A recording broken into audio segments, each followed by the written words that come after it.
So let's go out west and talk about the Pacific Classic. It's a grade one, run at Del Mar. It's the 10th race on Saturday's card, run at a mile and a quarter for 3-year-olds and up.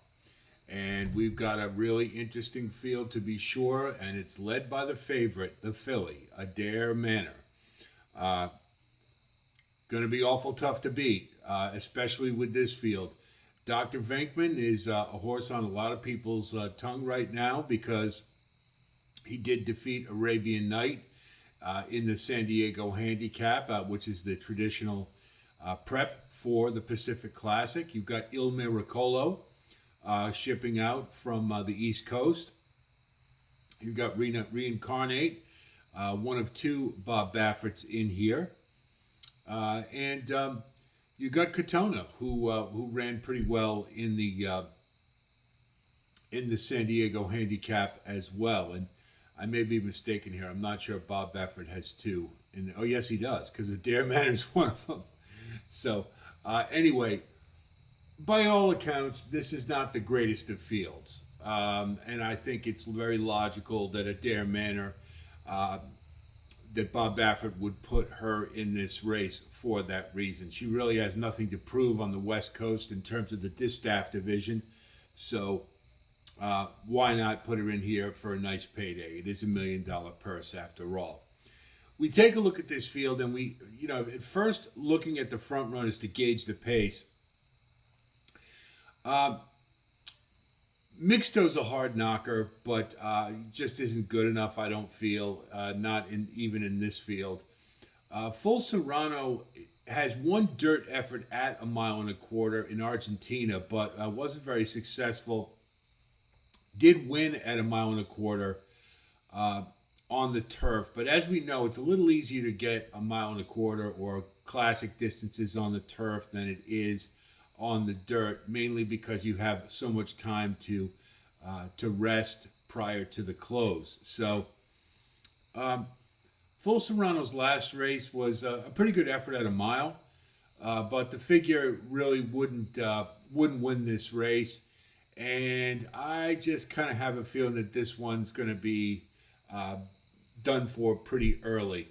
The one thing that Full Serrano probably is going to be the role that he will play in this race is probably denying Reincarnate the pace or the lead, and which he desperately needs. When we look at Reincarnate's record, he's extremely one-paced. It's a nice pace, and if he can get the lead, he can be very dangerous. The problem is if he doesn't get the lead, he just keeps running around and he can't really make up any ground because he's a one-paced horse. He's done okay at a mile and a quarter, and he'll get the distance. There's no doubt about that. But he's really going to have something extra in the stretch to hold off Adare Manor or even Il Miracolo, I believe. So I think Reincarnate he'll keep running. He can stick around, but I can't see him taking this one down just because he's going to need that extra gear, and he's only got one. So use him underneath, I think, is about the extent of his participation in this race. Now, Il Miracolo is interesting. That last race, the Iselin, was really something to watch. I mean, Paco Lopez was completely taken by surprise by Subsenador, who blew right by him at the top of the turn. And Il Miracolo kept on well, but they just never recovered from that. I've never really seen that before, where he was just so clear the jockey was totally taken by surprise. And consequently, Il Miracolo was a heavy favorite in the race and didn't get it done. Did get his career high Brisnet figure. And this is a gun runner, and this is a horse who has certainly gotten better with age. Has never run in a mile and a quarter before, but the distance should meet him right between the eyes. Really, my only question with Il Miracolo is the desire to win. There's just so many times he's been in the money where maybe he could have won the race, and maybe the last race, the Iselin's a good example of that. He is coming in second off the layoff and off a career high, so he is eligible to move forward. And I think Il Miracolo can factor in this race. But again, it's that X factor, that competitiveness, that desire to win. I'm not really sure is there. So to me, Il Miracolo is certainly a horse to use, but I just doubt that he can get it done here. Maybe the 1.25 will make a difference, but I'd like his price to be a little better than 5-1 if I'm going to have him try to beat Adare Manor. There goes Harvard is an interesting horse. He did win the Hollywood Gold Cup at 1.25 miles, and was off for quite some time, and has recently come back on turf. And I did note that turf to dirt is a pretty good angle for There Goes Harvard, and this is a horse that seems to be rounding back into form from what he was prior to the layoff. And if that's the case, then at 15-1, you've got a horse who probably can get into the exotics, as he's running at a distance he's very comfortable at. Some of the horses in this race really aren't or shouldn't be.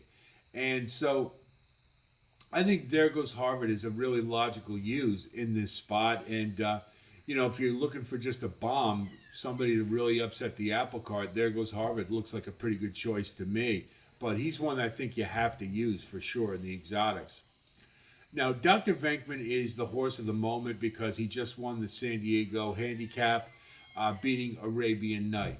Well, since Arabian Night has now been retired, I think it's safe to say that probably wasn't getting the best version of Arabian Night.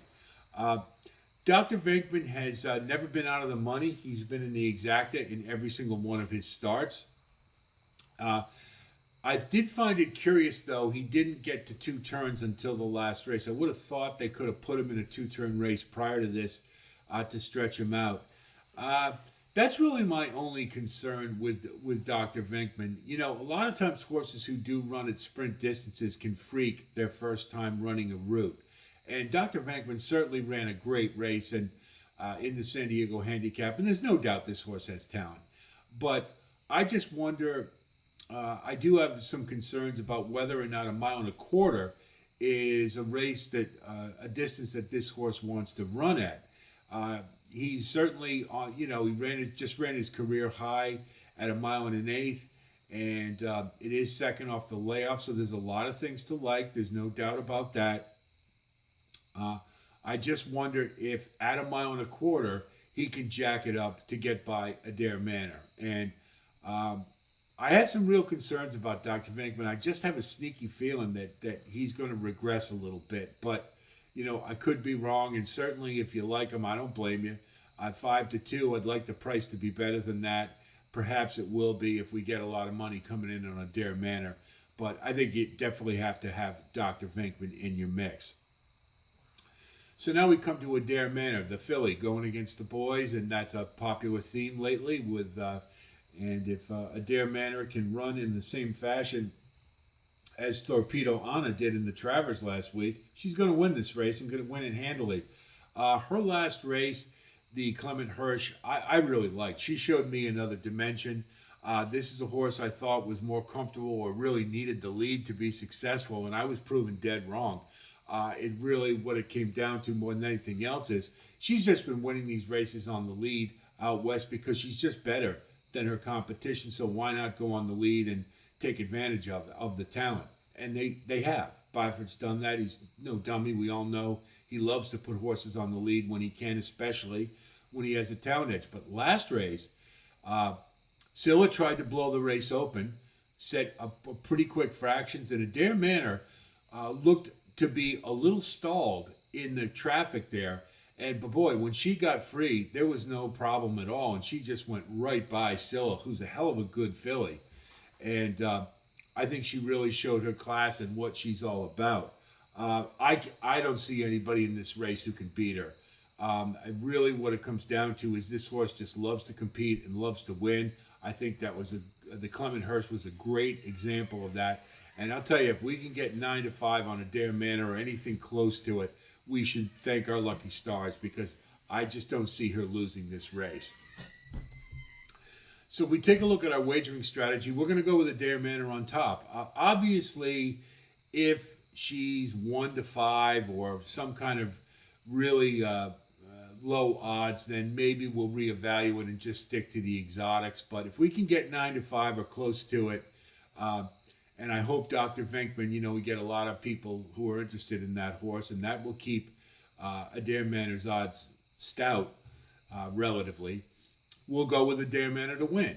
Then we're going to do cold exactas with Reincarnate, Il Miracolo, There Goes Harvard, and Dr. Venkman, and we'll stagger them accordingly based upon their odds. And then for the trifecta, we're going to put, if we do get that 1-2 Dr. Venkman, Adare Manor, we'll go 7-3 with 1-2-4. Then we'll go 7 with 1-2-4 with 3. And then we'll do a trifecta without Dr. Venkman, because I wouldn't be surprised if it happens. And if it does, we get paid a lot better. So we'll go 7 on top with 1, 2, and 4. This is Adare Manor's race to lose. I've looked at it. Believe me, I've tried to find ways to beat this horse, and I just can't see it. If anybody's going to do it, maybe Il Miracolo, but he's going to have to find some gonads. I'm sorry to be so graphic, but he's going to have to find the will to win, and that just hasn't been present. But a gun road at 1.25 miles, maybe. We'll see. But I like Adare Manor to take all the marbles here in the Pacific Classic. Hope this analysis helps you with your own wagering strategy. Wish you the best of luck as always. And hope you've taken a look at all our postings for all the stakes races at Kentucky Downs and Saratoga. If we can squeeze in a couple more for Del Mar, we will try to do it. It does start later in the day, so hopefully you'll get a chance to view those prior to the start of Del Mar's card. So that's it from here. I'll talk to you soon, and until then, be well.